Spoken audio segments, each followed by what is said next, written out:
The ANC really has thrown in the towel. The ANC president was saying the other day, look guys, you the ANC members, the councillors of the ANC, I cannot run the municipalities. Please go and learn from the DA. What is happening? Donald Trump wants our minerals, and he has said it many times. There's nothing secret. The General Mkwanazi has been very outspoken. The ANC is now kept in power. You know who keeps the ANC in power? It's not the voter. You have to say to him, you know what, my brother, you have to pack your bags from union buildings. Welcome back to Palatable Politics, a show where we make politics palatable. With me, your host, TJ. Welcome to the show. In today's session, we're going to be discussing Africa, its development or lack of development, with South Africa in particular, and what needs to be done. We'll touch on other issues such as PE, etc. But here to give us insight is our guest, special guest, none other than Mr. Moeletsi Mbeki, who's an author, economist, entrepreneur also, and an activist from, who knows since when? Yeah, since I was in primary school.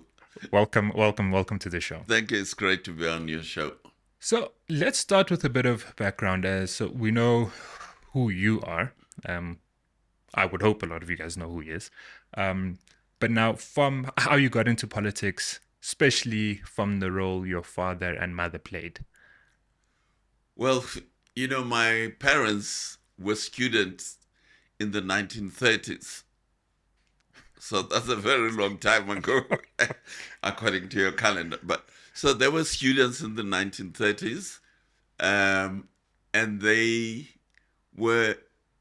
joined the Communist Party of South Africa then in the 1930s. So obviously they were going to be in trouble with the regime once they started articulating their points of view. So to prepare for that eventuality, they set up a shop, a general dealership shop in the Eastern Cape, in what was then called the Transkei, because they realized that the most important profession for professionals those days was teaching, but they knew that if they went into that profession, sooner or later they were going to get into a collision course with the authorities. So they started a business. So we grew up in a shop in the Transkei, about 10 miles outside a small town called Dujwa in the Eastern Cape. But our parents were politically active. My father was a member. There was some kind of a parliament of sorts for the Eastern Cape, which was called a Bunga at Mtata, which was a forum for discussion about issues of the Eastern Cape. So my father was involved in that, but they were involved in politics. So, you know, from when we opened our eyes, we come from a political family, let me put it that way. And then you just inherited this and you took the baton and you ran, in terms from activism, I guess. Yeah, well, it was normal. You know, in my generation, Africa was in turmoil. There was a huge fight against colonialism. And armed struggle had started in Kenya, for example, and in Algeria, in North Africa, in Kenya, and East Africa. So this was the environment of Africa, let's say in the early 50s, when I started going to school. So we were all aware of the turmoil. And then in South Africa itself, if you recall you may not recall. Okay. Okay, in South Africa, the ANC had started what was called the Defiance Campaign. The ANC and the Indian Congress the Natal Indian Congress and the Transvaal Indian Congress and the ANC, they had the Defiance Campaign, which had Mandela as one of the volunteers, and the other volunteer was Yusuf Kachalia from the Indian Congresses. So there was a lot of turmoil in the country. The National Party had come into power in 1948. So from the early 50s, the National Party was implementing its racist policies, and these were being resisted. And so a defiance campaign was started, which mobilized thousands and hundreds of thousands of people to defy the unjust laws that the apartheid system. So as young people at primary school, we're all aware of this activity, of this turmoil against colonialism in the rest of Africa. Remember, people like Nkrumah, they were household names in South Africa. You had them mentioned on the radio, Nyerere, Nasser from North Africa, from Egypt, and then the struggles in Algeria and so on, and in Kenya, the Mau Mau.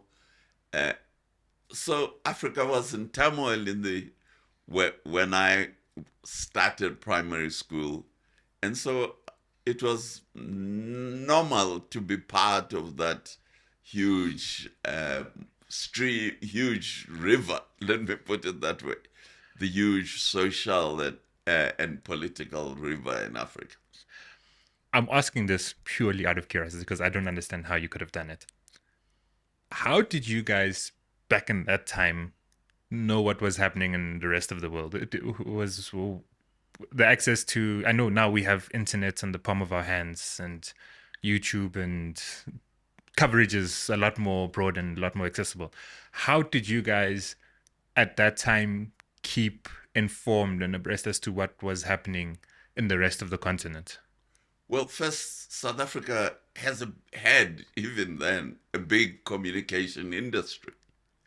So in the Eastern Cape, we had two papers, I think, but the main English language paper was the Daily Dispatch for the eastern side of the Eastern Cape.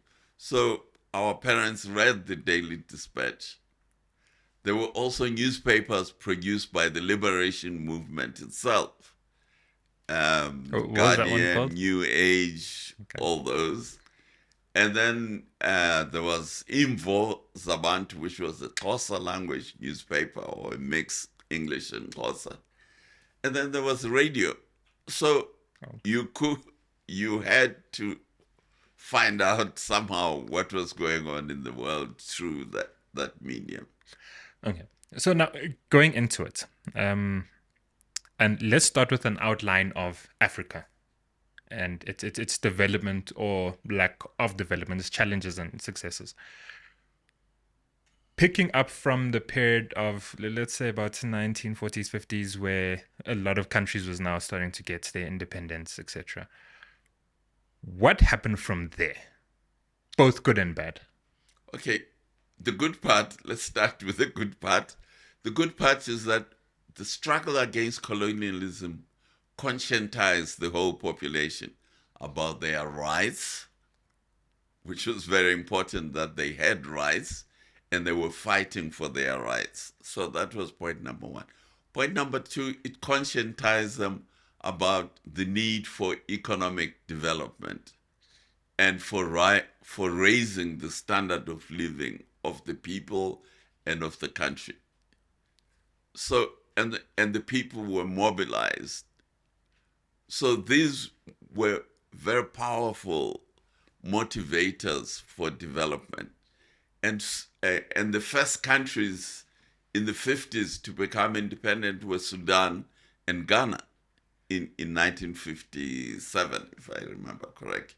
Okay. I think Sudan was 56 and Ghana 57. So these were the first sub-Saharan countries to become independent.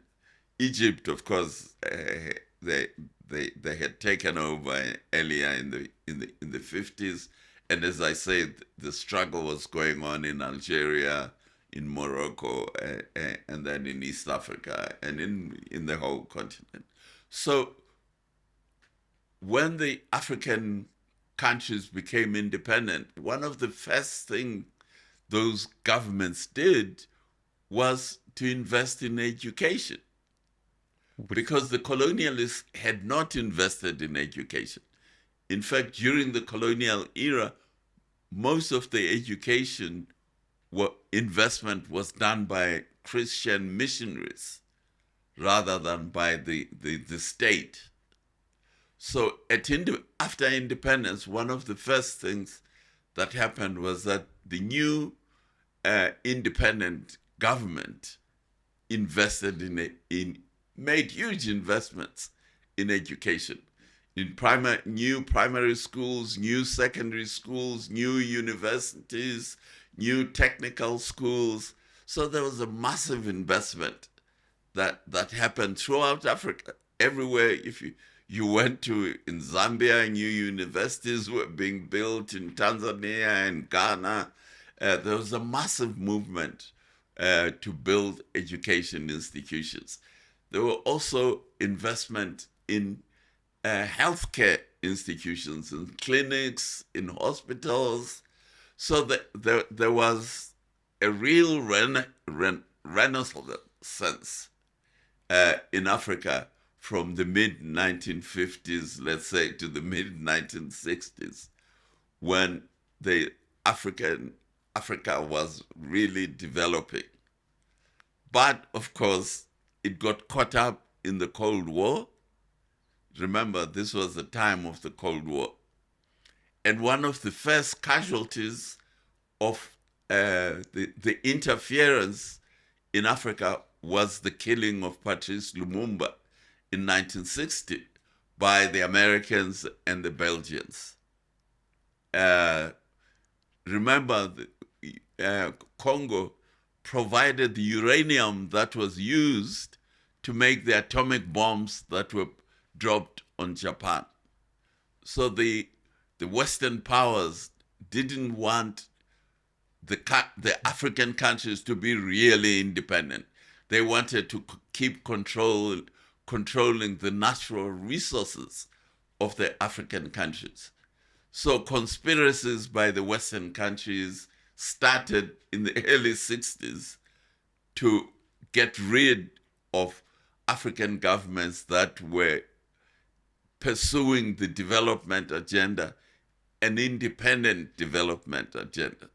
And as I say, Patrice Lumumba was the first one who was killed by the CIA and the Belgians in collaborations with their African agents.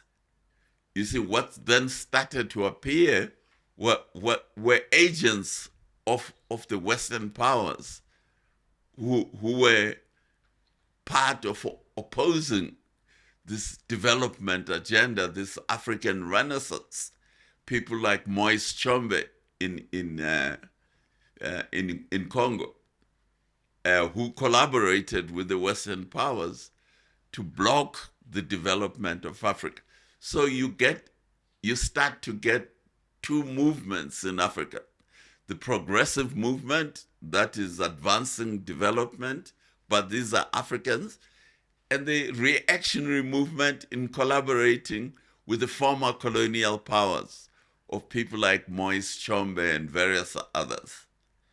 And then in South Africa, you have movements for the liberation of the country, but you have people like Matanzima who are collaborating with the regime against liberation.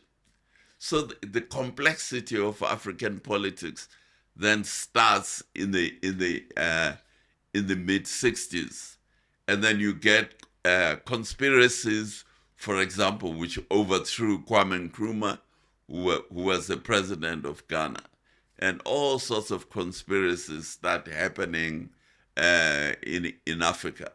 In Kenya, you have the assassination of of Tom Mboya, for example, Pio Pinto, the progressive leaders, and the removal of Oginga Odinga, who was the vice president to Kenyatta, who wanted more progressive policies. He wrote a famous book called Not Yet Uhuru. Your generation may think Not Yet Uhuru is Leta Mbulu's song, but Not Yet Uhuru was the title of a book written in the 60s by the former vice president of Kenya, pointing out that there was no change in the real economic development and in the economic welfare of the mass of the African people. So he wrote this book called Not Yet Uhuru. Uhuru, of course, meaning freedom. You know, in what you're saying, right? Obviously, there's people that were pro-development, pro-Africa, etc. And then there are those that were anti-regressive. And it reminds me, I think it's one of the opening lines in Architects of Poverty, the book you've written, which you should read. You open by saying that it had to do with why Europeans would sell guns to blacks whom they were oppressing. Like, would they not have the fear that these guys would just turn the gun on them? I'll let you go into why they do that. Yeah, okay. And then applying it back then and now, if there's any change in terms of the mindset, or that would have led to that. Well, actually, there hasn't been any change. If you look at the civil war in Sudan today, one of the biggest civil wars in Africa today is in Sudan, which is taking a huge toll on the population and on the people of Sudan. First, it split the country.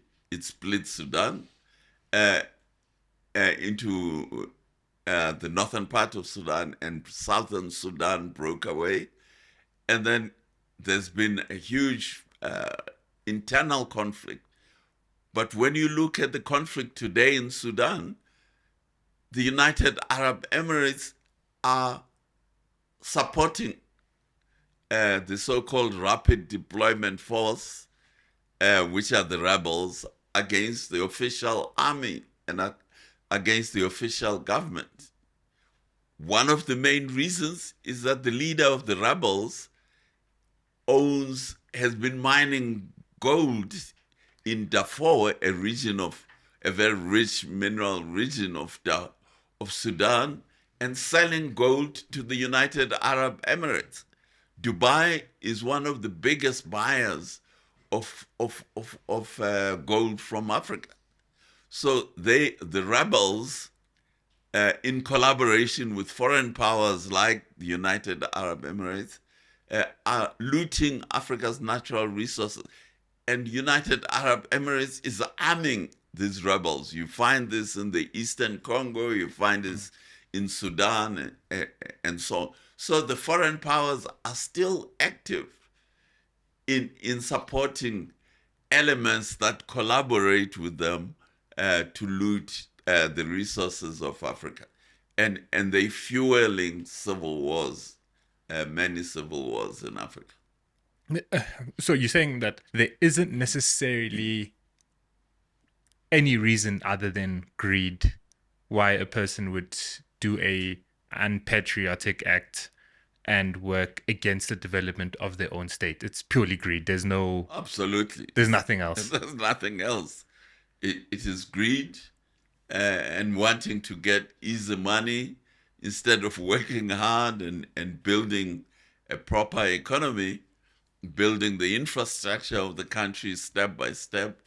They want to loot the resources of the country and sell them to foreigners.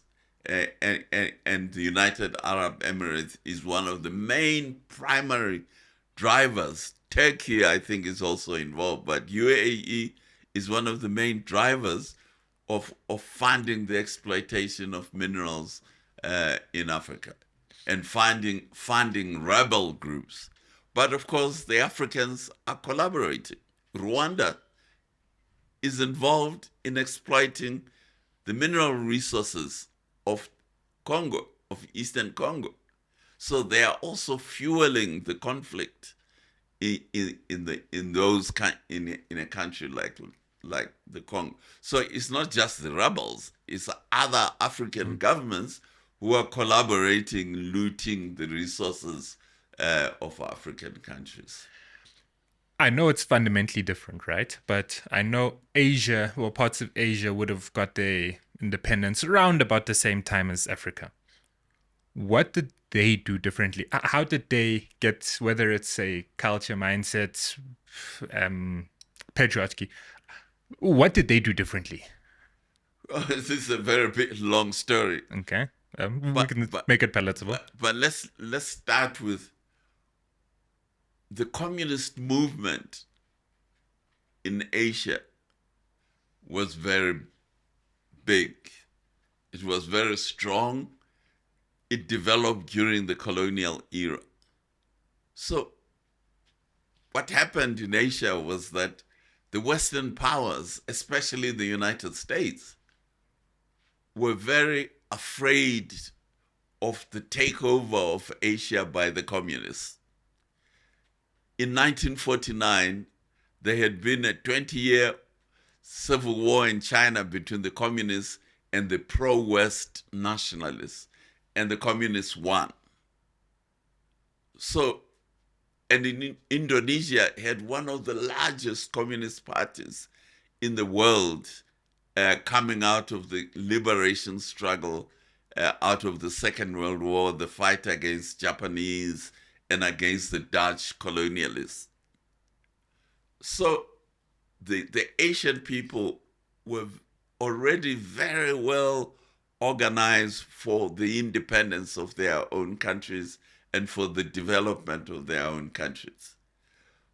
So there was a struggle supported by the West against the communist movement, but they also realized, the Western power realized, that unless there is economic development in Asia, there will never be peace, and that the communists will win as they had won in China. So even though they wanted and had been looting the resources of countries like Malaysia, they realized they had to help, the Western powers realized they had to help in the development of these countries to uplift the living standards of the people in Asia. So that's when you started to get even the pro-West nationalist element in Asia realized they had to grow the economy and to improve the welfare of the people. Now, in Africa, we didn't have a communist movement. You know, we had a communist party in South Africa, which was very weak. Has it changed? Well, you know, there was a communist party in Sudan and I think in Egypt, but it didn't have the power and the strength of communist parties in Asia. So that's where the difference came from. So even the Western powers realized that the only way they can win against communism, remember this is the era of the Cold War, was to develop the Asian countries, was to assist in the development of the Asian country. In Africa, because they didn't feel the threat from communism and from the left, they carried on with the looting of the African and overthrew the progressive leaders in Africa. Now, bringing it closer to home, South Africa. We get our independence, so it's 94, but I mean, maybe chat started a bit earlier. What did we do right and what did we do wrong? From about your period of 1990 from 1990. Yeah. Well, I guess in general, talk about SA's history has generally had the talk of the first period more until about your 2009, 10-ish, and then there's a post to that to date. So maybe we can break down our analysis or the insight you're giving us into those two periods. Okay, but if we start in 1994, we did exactly what had happened in the first 10 years of other African countries. Okay. So South Africa, after 1994, put a lot of investment into electrifying the villages, the townships, and opening up the universities, the school, the education systems. So that for the first 10 years, there was a real spirit of development, of growth. And then South Africa won to stage the World Cup, the FIFA World Cup. So this was another driver, because now we had to modernize the airports, we had to build the Gautrain, we had to update the infrastructure. So the country, let's say from 1994 to 2010, was really a buzz with a lot of development, with a lot of activity. In the meantime, corruption was starting to grow inside the ANC itself and inside the ANC government. So you then start conflict within the ANC. And that's what happened. And that's what eventually led first to the removal or the firing of Jacob Zuma as deputy president in 2005, and then the conflict between the pro-Zuma and the anti-Zuma.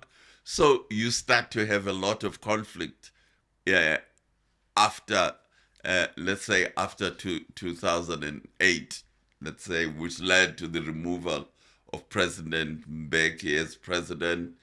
And then we've been caught in conflict really since then, since the World Cup. We've been caught in conflict like it happened in the rest of Africa. There's been huge internal conflicts within the ANC, which ultimately led to the voters rejecting the ANC as their representative.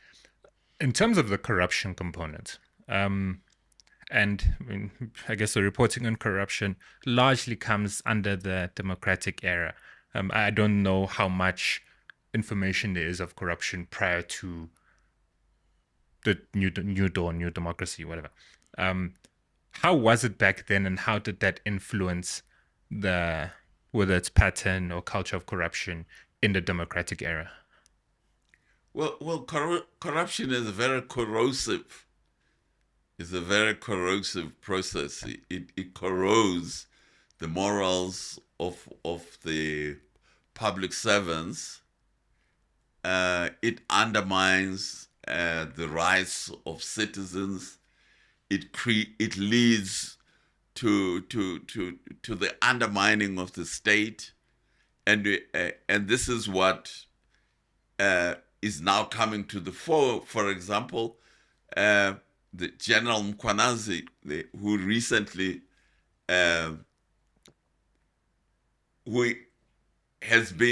was very outspoken about the undermining of the justice, of the criminal justice system of South Africa. He said it was on the verge of collapse. Those are the consequences of corruption. It undermines the stability of the country, the safety of the citizens, because if your criminal justice system is corrupted, then the gangs come in and they collude with the police, with the judges, with the magistrates, and so you get instability in the country. And this is what has happened to South Africa after the initial 10 to 15 years of good growth. We now are caught in the middle, and all this was, of course, documented by the public protector, Thuli Madonsela, and then by the Zondo Commission. In terms of corruption, right? There's a report, the Transparency International Corporation, right? And they largely had ranking not African states, countries in terms of corruption, lower being bad, higher being good. And we were about 34 in the year 2000. And 2009, we fall to about 54. And today, 2004, we were about 82, somewhere around there. And in terms of that, our development, is there a link between that and our development? And is this just one of state, or is there a private, well, I guess always two players in everything, but the private component of it, how much of that is a contributing factor? Well, they say there are two types of corruption. They say there is good corruption and there is bad corruption. There's a story which I was once told that an African head of state visited an Asian head of state. When he got to his friend in the Asian, he saw this Asian head of state had this wonderful palace which he had built. So he asked him, I know what your salary is, it's published. How can you afford to build such a big palace? So the Asian head of state said, okay, he took him, he said, come to the window, let me show you something. So he showed him a highway. He said, you see that highway? And the African said, yes, beautiful highway. He said, 10% commission. So the head of state got 10% out of the contract to build the highway. And that was corruption, of course. But the highway got built. Then 3 years later, the Asian visits the African. And he sees the African has got a palace that's even bigger than his palace. So he goes to the African and says, your country is poorer than my country. Your salary is less than my salary. How could you build a palace that's so much bigger than mine? So the African head of state says, come to the window, let me show you. He said, can you see that hospital? And the Asian says, no, I can't see any hospital. He said, 100%. So the African head of state took all the money for building the hospital and built his own palace. So now that is bad corruption, but the Asian Extreme corruption is the good corruption because the highway got built and the guy got his cut. The hospital never got built and he took all the money. One of your views, both publicly and in book, etc., has been the role that BEE has played. And I know we don't need to go into depth about it, but you've been anti-BEE because of its origins. And that was almost a divide and conquer tool. But there are other components which you don't necessarily always go into publicly in terms of the other benefit or the other reasons why BEE was pushed. Can you give us a bit of insight? Well, as I have chronicled many times, BEE was developed largely by the National Party. Many people think BEE was developed by the ANC. Well, leaders of the ANC are beneficiaries of it, but the ANC did not. If you look at the ANC's policies, there is nowhere where you will find an ANC document saying, when we get to power, we will have black economic empowerment. The ANC, as I point out, from the Defiance campaign in the early 1950s, has actually been a multiracial organization. So it could never have a policy that favored a particular race.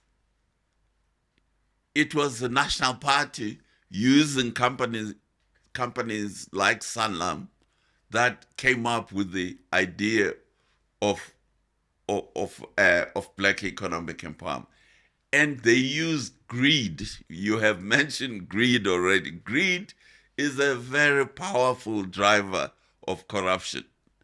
So they use the greed of certain African members of the ANC to accept free money from parties, from companies aligned to the National Party like Zondo. So that's where black economic empowerment came from. But the consequence of black economic empowerment is it's born with original sin, if I can use the catechism. It's already born with original sin. And it thrives on the original sin of corruption. And it's one of the main drivers of corruption. I'm sure you have read and seen how the Tembisa hospital was used to drive corruption by state officials as well as by criminal gangs.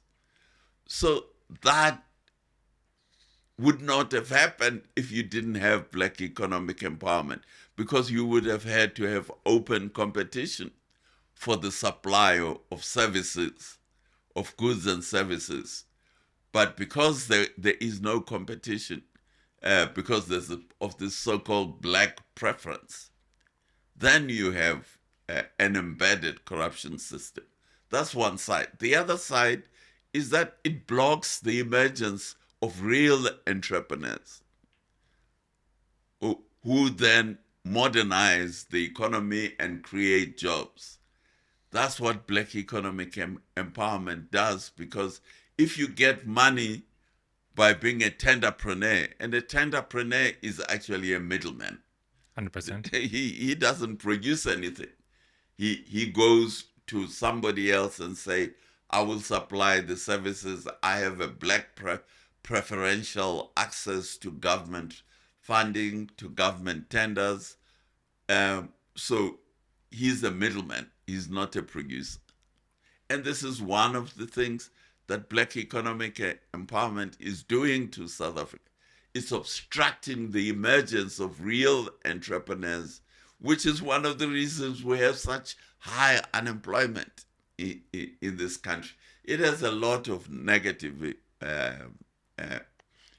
outcomes from black economy. So that's why I've been opposing it all this time. Just to also add, and this is one of the finer prints in the book, there's a component where it says that through the inclusion of a BEE transaction deal and the participation, that not only would it allow this company that's done this transaction first bite at government contracts, but it also somewhat protected that company from international markets, so international multinational corporates coming in, which I guess you've touched on in terms of the entrepreneurship component. So yeah, that's one. It's the next time you asked also.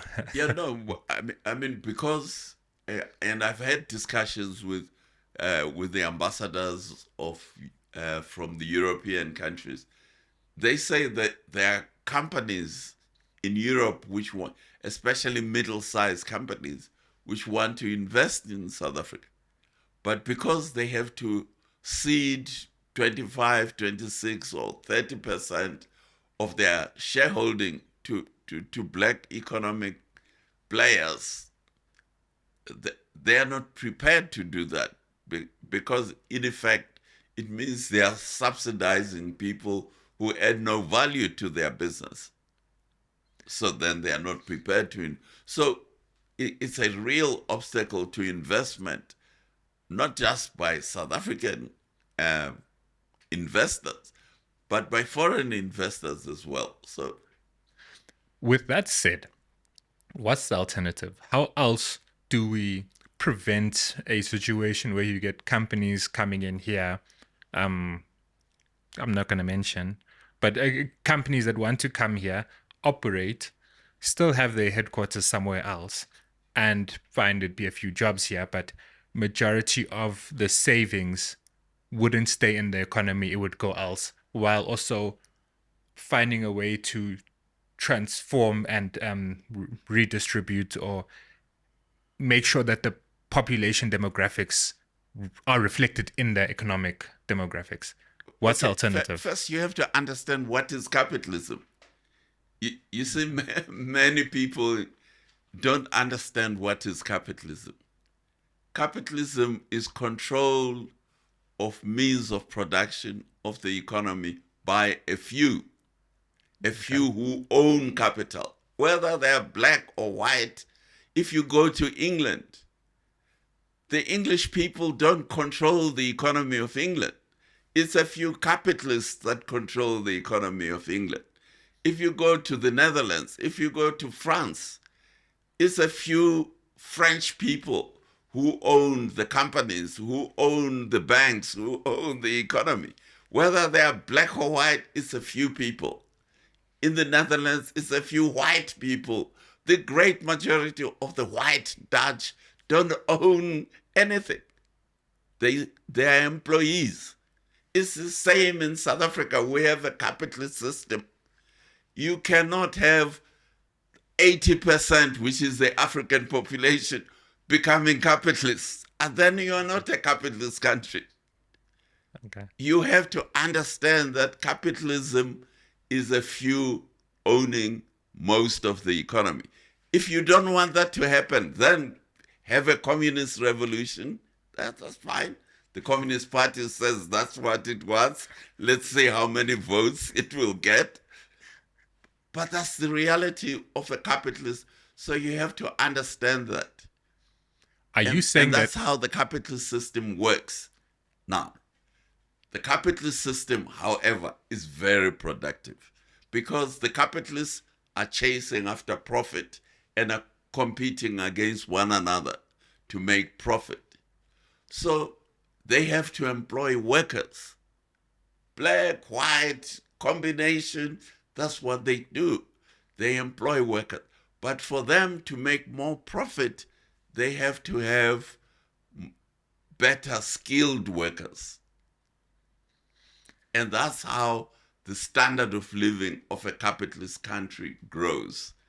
And we have to get away from the obsession about race. It's not determined by race. It was in the past when we were conquered by the Dutch and by the English. But we're no longer a colony of the Dutch or the English. We've had an ANC African government for the last 30 years. And people are pretending that South Africa is still a colony of somebody. South Africa stopped being a colony in 1910. You think it stopped in 1994? No. South Africa stopped being a colony in 1910 when the British handed over power to South African citizens. Now, what citizens and who and what, that's our own problem. But it didn't make us a colony. South Africa was not, from 1910, South Africa was not a colony. Are you saying that capitalism is the way, the only way, how we should? No, I'm not saying it's the only way. I'm saying this is how it operates. Okay, fine, fair enough. And we are a capitalist country. Is that a good thing? That's what we had a conference called CODESA, the Convention for a Democratic South Africa. Mm-hmm. And all our political parties of South Africa were in that conference. It lasted for nearly 4 years. They chose the capitalist system. They wrote a constitution that says South Africa's economic system is a capitalist system. There's a section of the constitution which is called Section 25, which protects private property, which is capitalism. So that's what the leaders of South Africa decided on during CODESA. And we all have to live according to the Constitution of South Africa. So according to the Constitution of South Africa, our leaders accepted the capitalist system. Whether they should have or shouldn't have, well, you can debate that until the cows come home. But that's what happened, and that's the Constitution of South Africa. And the Constitution of South Africa says the private property is a right of all South Africans.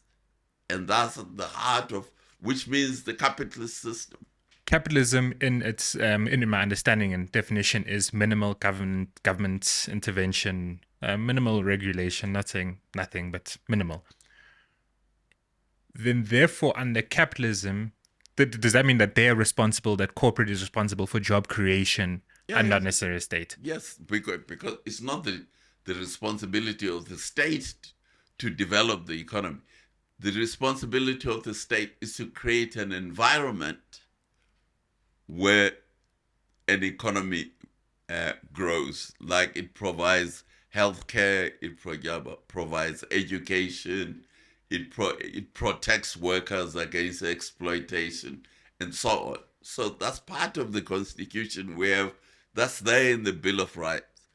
So that is all there part of but the production system of South Africa, according to the Constitution, is capitalist. It's which means a few capitalists at the end of the day, whether they are black or white, it's a few capitalists. And since 1994, we've had a number of black capitalists emerging in the South African economy. I mean, if you look at MTN, who owns MTN? It's the black capitalists who own MTN. With that said, then why haven't we had job creation? We have had job creation. Okay, sufficient.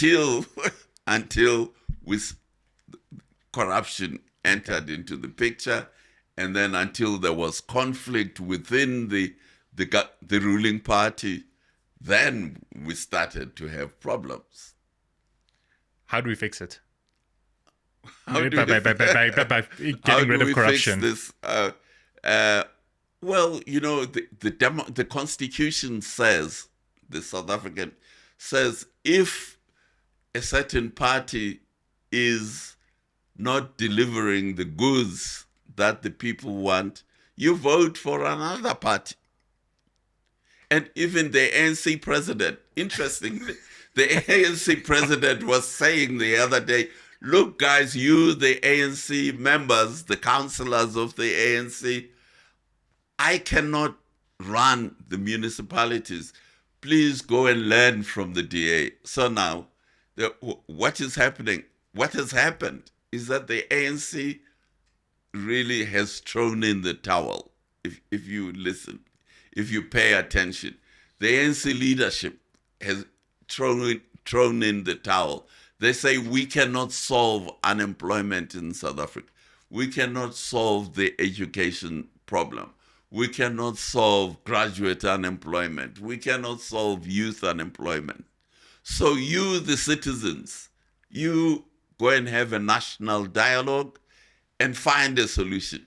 Now I ask myself then, why should you be at union buildings if I, the ordinary citizen, have to come up with the solutions to the country?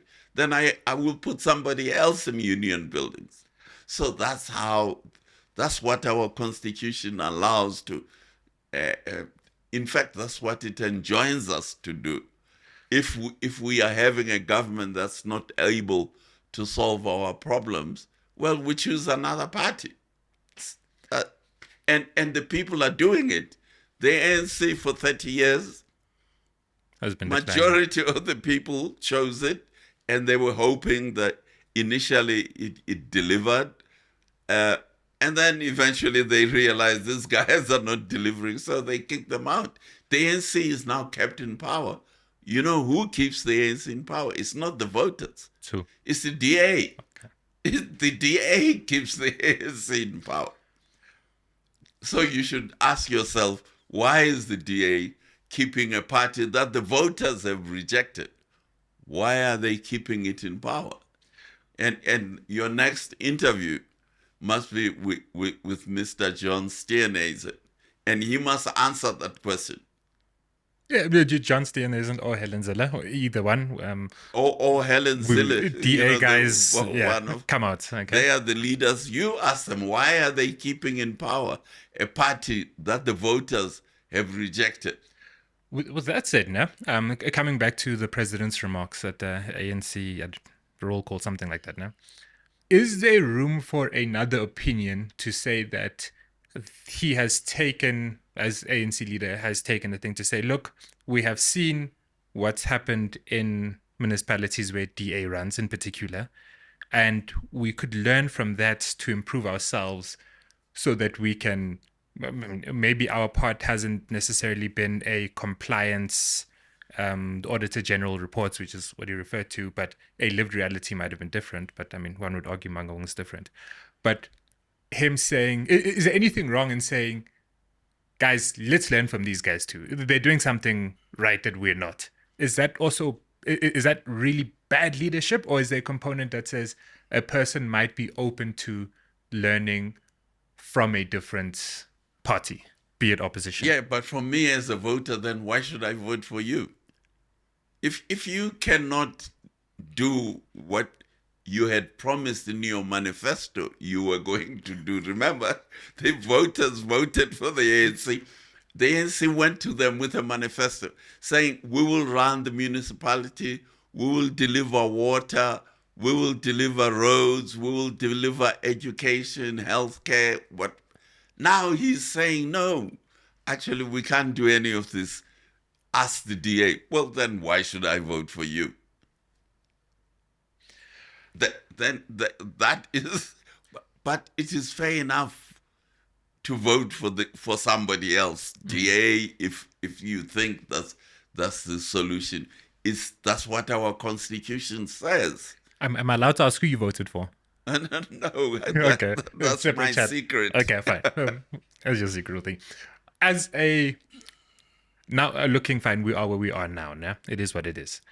Moving forward, what do we have to do to ensure that we have the correct, patriotic, competent leaders that are going to drive Africa and South Africa in particular forward? Yeah, you see, for me, I think it's we've had our old generation of leaders. And understandably, there were lots of limitations in the capabilities of the old leaders. Yes, they led the struggle against apartheid, and they got us a democracy at the end. So that was a huge achievement. 100%. But they're not capable. It has become clear, and the president of the ANC has admitted they are not capable of running a complex economy like the South African economy, of running a complex society like the South African society. The ANC president has admitted that. That's why he stood up at UNISA and said, people, citizens, please find a solution. We have no solution to your problem. He was asking, he said, why is this country poor? He doesn't know. Why do we have so much poverty? He doesn't know. And you have to give him credit for having the courage to say he doesn't know. But having given him credit, then you have to say to him, you know what, my brother, you have to pack your bags from union buildings and hand over to somebody who knows how to solve the problem of poverty. Now, whether that's the DA or some other party, Rise Mzansi, or some new communist party, they say they know better. So that's another matter. But it's very clear the leader of the ANC, the president of the ANC, has said they don't know how to solve the problem.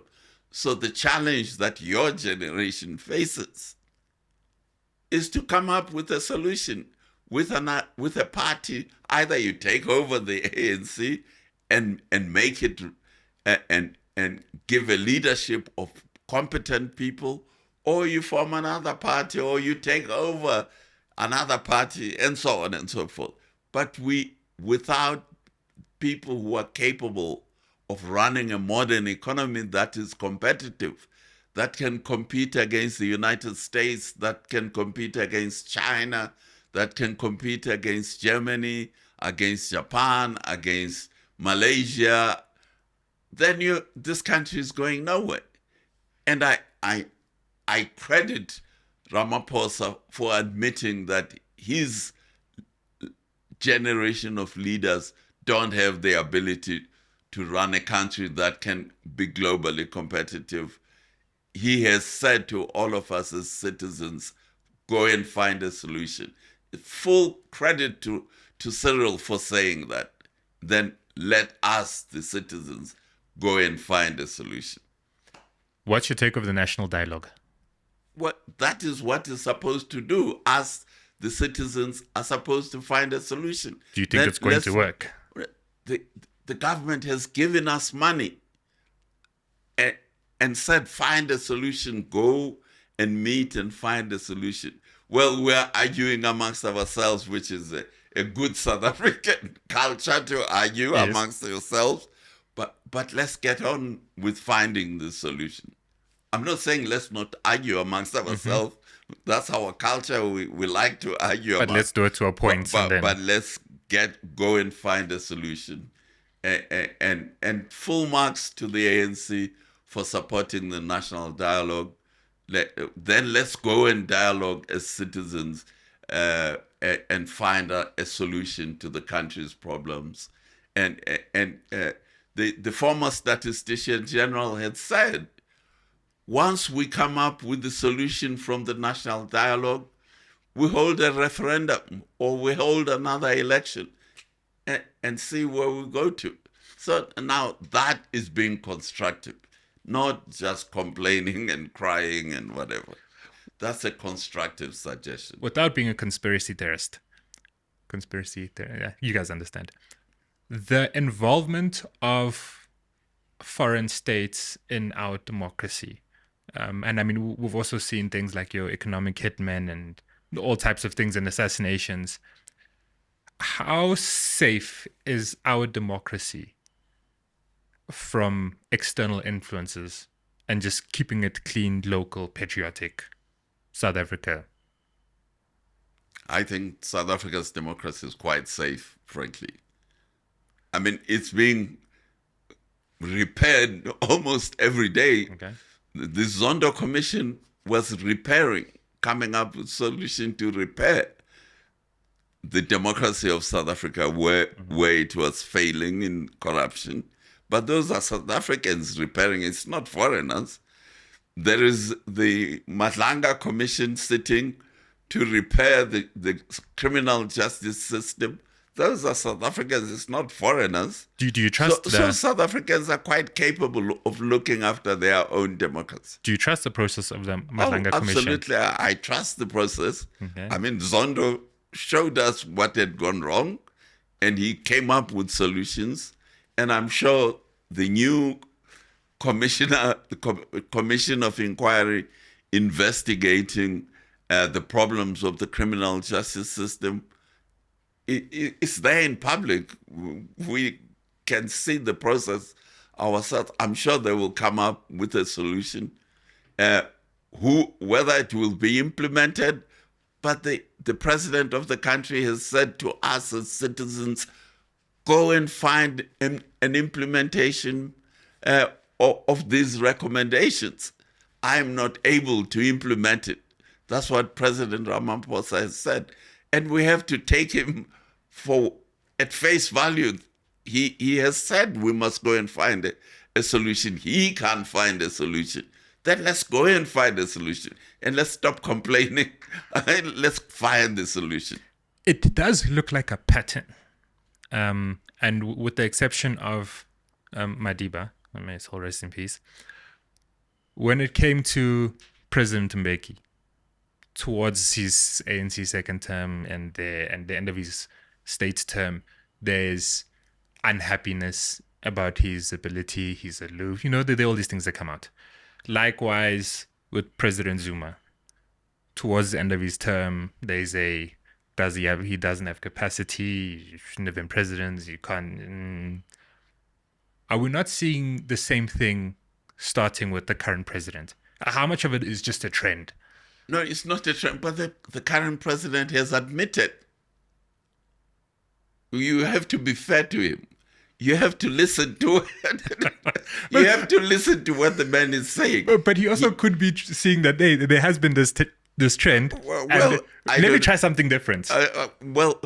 He's saying, I haven't got the capacity to solve the problems. So we have to accept that's what he says.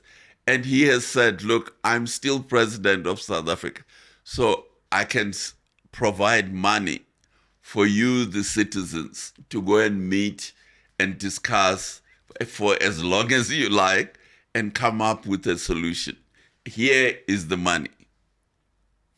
And he has done so. So give the guy credit. Okay. But now it's up to the citizens to do it. The four of us in this room should be part of that discussion. We should go and put our own point of view to the committee that is organizing the national dialogue and say to them, this is what we want to see. I have my own proposed resolution for the national dialogue, which is that we must introduce constituencies so that the president is elected directly by the people, the premiers are elected directly by the people, and the members of parliament are elected from constituencies instead of appointed by the political party. And I'm going to go to the national dialogue and say so. And we should all, whatever you want, whatever those two gentlemen want, they must also go there and say so. So we have an incredible opportunity in this country. Instead of what happened in Zimbabwe, Mugabe had no solution. He just destroyed the country. But at least the ANC and its president has no solution. They are saying to the people, you find this. Yeah, let's do it together. Let's do it. In closing, what would you say is the biggest myth or the biggest three myths of whether it's South Africa, development, like just three big myths that you believe that we as citizens need to be better about? No, I can't think of any myths. Okay. I mean, I think there are lots of things we as citizens have to be demanding, to demand more, to demand better performance from our leaders, and get our leaders to focus on their countries and not to be waiting for Donald Trump to solve their problems. They have to solve the problems themselves. But I don't think there are any myths as such. No. Donald Trump and America, what are they fighting us about? No, Donald Trump wants our minerals, and he has said it many times. There's nothing secret. He said, I want the minerals in the Congo. Biden said the same thing, and Biden said, you guys in South Africa are not running your railways properly. I will build a railway in Angola to take the minerals from the copper belt to go to America. So there's nothing secret. There's no conspiracy. They are very clear what they want. The Chinese want the same thing. So we have to decide what do we want for our countries ourselves. But there's nothing wrong with America saying, I want copper from the copper belt. I want cobalt from, I also want something from America. I'm sure the Americans, they have Coca-Cola. So we have Coca-Cola in South Africa because we want Coca-Cola from America. So. Do you think we're going about it correctly as a state? Last question. Well, with some of it, we're going. I mean, we have lots of American companies investing in South Africa. That's good. And so we are going about it correctly, encouraging the Americans to come and make Coca-Cola in South Africa instead of making it in America and exporting it to South Africa. So that's a good thing. They create jobs in South Africa for population. They create skills in our population. So yes, but they want our diamonds, our gold, our platinum, but they must pay for it. Thank you. Thank you for sharing your insights. Thank you very much for having me. Guys, please do read books. I don't know how many they are. But Architects of Poverty was one that I enjoyed. Then there was Advocates for Change. Yeah, read the book. Thank you. Thank you. Guys, please like, subscribe, share, comment, let us know. Do you think it would work? Do you think National Dialogue is going to have something? Mkonazi Commission. There are a million things going on. Comment, like, subscribe. Palatable Politics.